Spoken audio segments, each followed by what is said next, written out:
not only a road, it was a way of life, slow and often rough.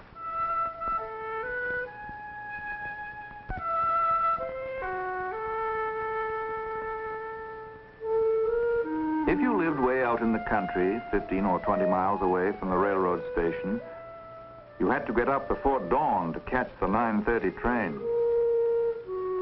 You harnessed up the reliable horse, and for the next 2 hours, the carriage went creaking down the old familiar road while the countryside moved slowly past. If you were leaving the farm for good to go to the city, you had mixed feelings on that long ride to the station.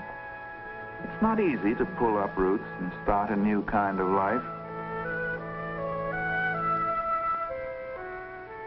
You saw the faces of old friends as you passed their house, waving goodbye, and you felt sad at leaving them. But you saw, too, how old and tired they looked, worn out by hard work, locked on the land. A woman looked 50 before she was 35 with all she had to do. In a way, you were glad you were leaving. You passed the old schoolhouse where you'd gone as a kid, and you remembered the long miles you'd walked morning after morning to get there. That final run to get inside before the bell stopped clanging.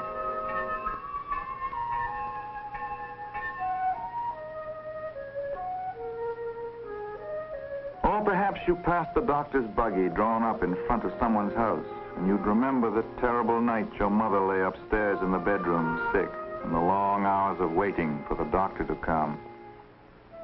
The roads were bad that night. When he finally arrived, there was nothing he could do anymore. After that, you never saw the doctor's buggy without wondering if he'd gotten there in time. You passed the church, too. But you knew you were not leaving God behind. He would be with you in the uncertain days that lay ahead. Still, there were good times to remember as well as bad, and by the time you reached the station, you wondered if you were making a mistake. Some people might call you a darn fool to leave a fine farm and go running off to the city where it was noisy and dirty and full of pickpockets and swindlers and women who painted their faces.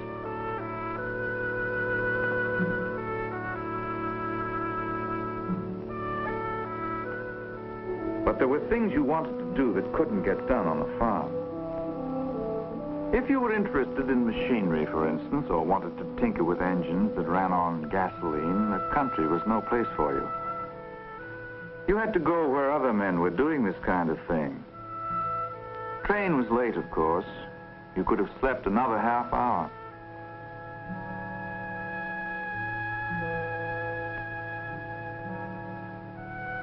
You stood and looked down the empty tracks, waiting. Somewhere out there beyond the horizon lay the city where your destiny waited.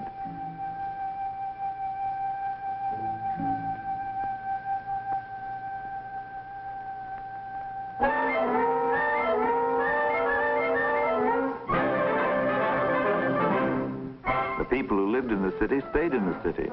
They walked the hard pavements till their feet ached.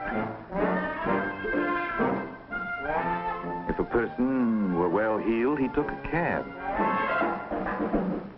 If a nickel was all he could afford, he took a streetcar and got there an hour later. The fastest thing in town was the fire engine.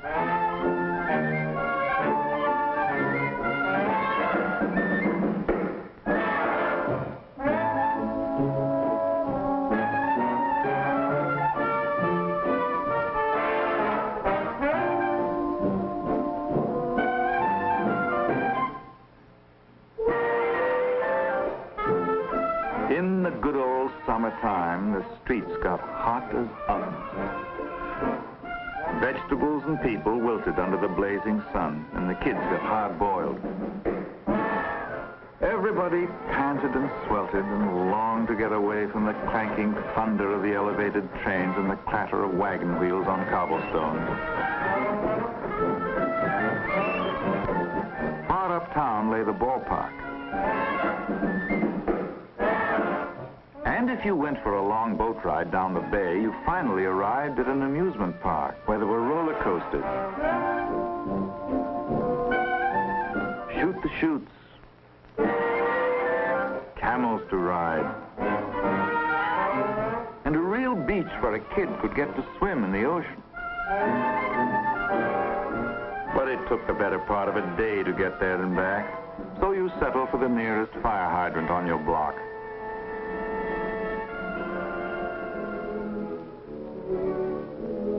Bicycles were all the rage. On Sunday afternoons, you could pedal out past the city limits and see real trees and grass and hear a bird sing. That was fun. As long as your legs held out, you could go wherever you wanted, right up to the end of the road, that is. A few miles out of town, the paving ended, and from then on, bicycling was no pleasure.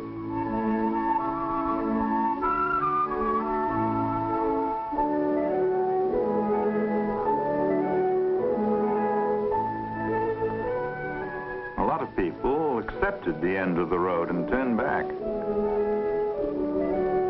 But the bicycle wheels had a greater destiny. In Detroit, a man named Henry Ford, who had left the farm and come to the city to tinker with machinery, was making what he called a quadricycle. It looked like a buggy, only it had no shafts for a horse to be harnessed to. The horsepower was going to come from a gasoline engine he'd made himself. He did everything himself, working nights and holding down a daytime job with the Detroit Illuminating Company.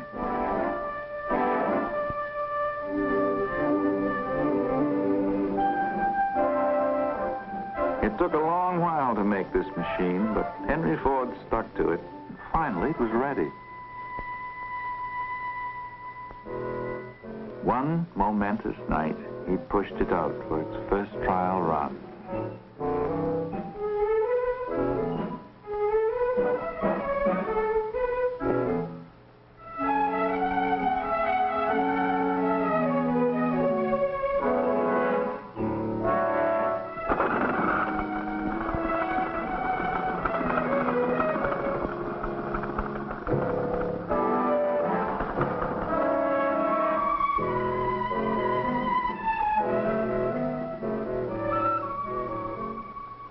Up and down the dark, empty streets ran the little quadricycle.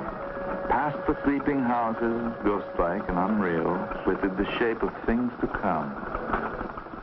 If anybody had waked up and looked out the window, he probably would have thought he was still dreaming. That night, history was made. The street was never the same again.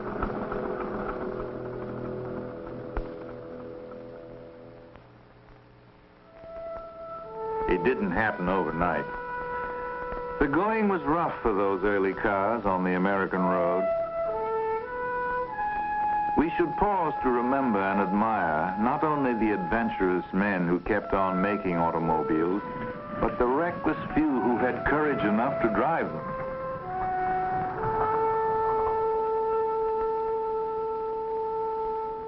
Some people thought that the sail wagon had a more promising future than the automobile. Built like an ice boat on wheels, it could hit over 50 miles an hour if the wheels stayed on. Of course, it took a land-going sailor to operate it, and on a public road, it really stopped traffic.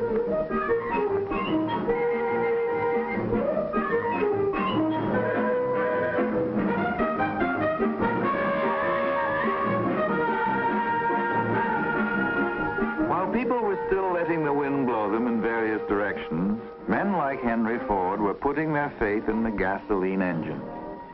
He built a big one and put it in a racing car called the 999. It was a huge, heavy monster, and it spent most of its time in the shop getting tuned up. Nobody at the time probably realized it, but the 999 had a prophetic look. This was no horseless carriage. It was long and low and powerful, built for speed. In a crude but unmistakable way, it forecast the shape of cars to come.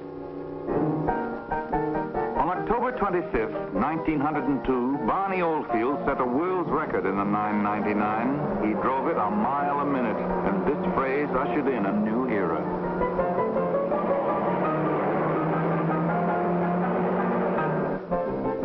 Cars now became a more and more frequent sight, particularly in cities. By 1903, there were more than 1,000 automobile manufacturers in the United States. And in that year, the Ford Motor Company was founded. The first payroll didn't take much bookkeeping.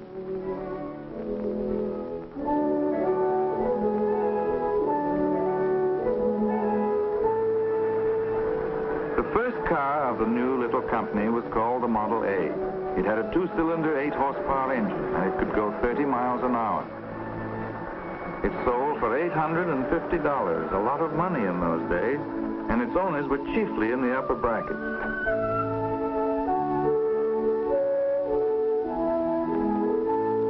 It was smart and fashionably designed, with a door in the rear like a pony cart.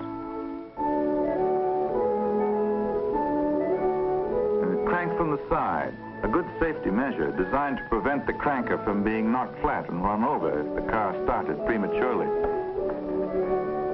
Everybody admired it, but only the more daring could be persuaded to ride in any kind of a motor car.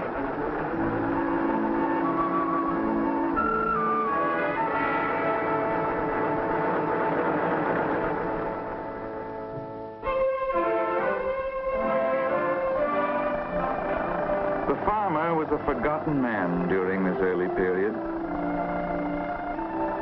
He saw occasional cars go by on the rough roads, but these strange mechanical contraptions seemed out of place in the country. They were for city people, not for him. He kept on grooming his old reliable horse and waited.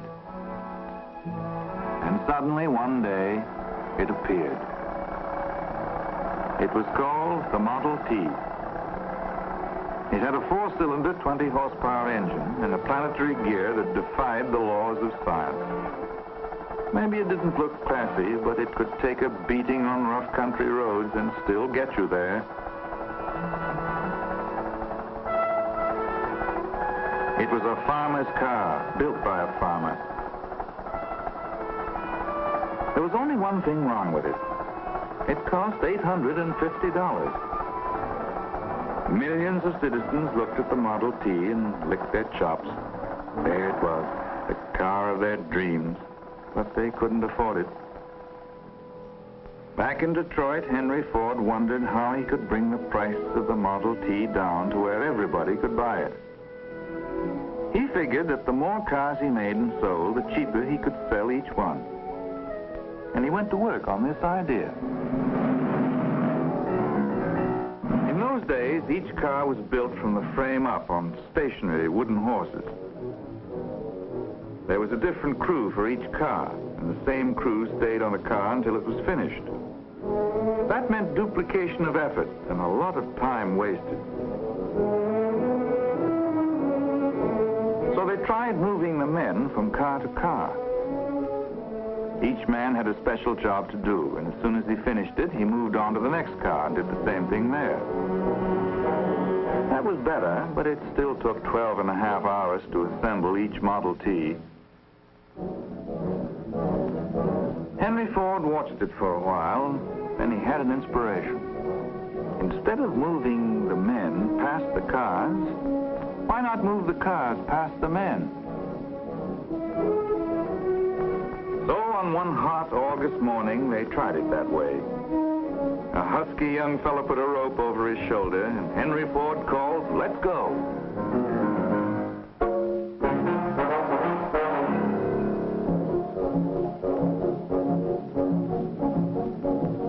And at that very moment, as the workmen began to fasten the parts onto the slowly moving car, the assembly line was born. A technique that was to revolutionize mass production all over the world.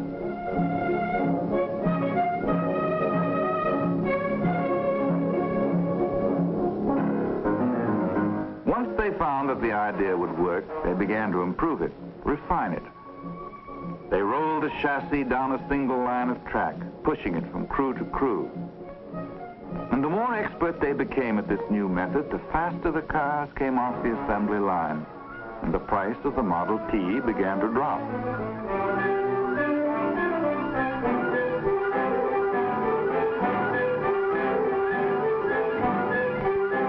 They tried the same idea on all the various parts of the car and created what were called sub-assemblies. Each man on the line became a specialist. He did one thing, and he did it perfectly, and passed the work along to the next man. Minute by minute, production was winning the battle against wasted time and wasted effort. Parts were fed to the workmen by gravity slides so they wouldn't have to stop and wait for new parts.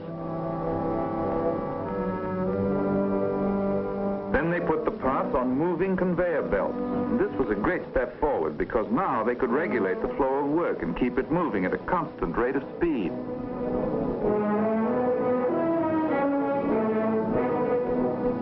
And the conveyor belts grew longer and more complex as they moved the work from place to place in the huge shops. They became fantastic masterpieces of planning and engineering. But the battle against wasted time and wasted effort was being won.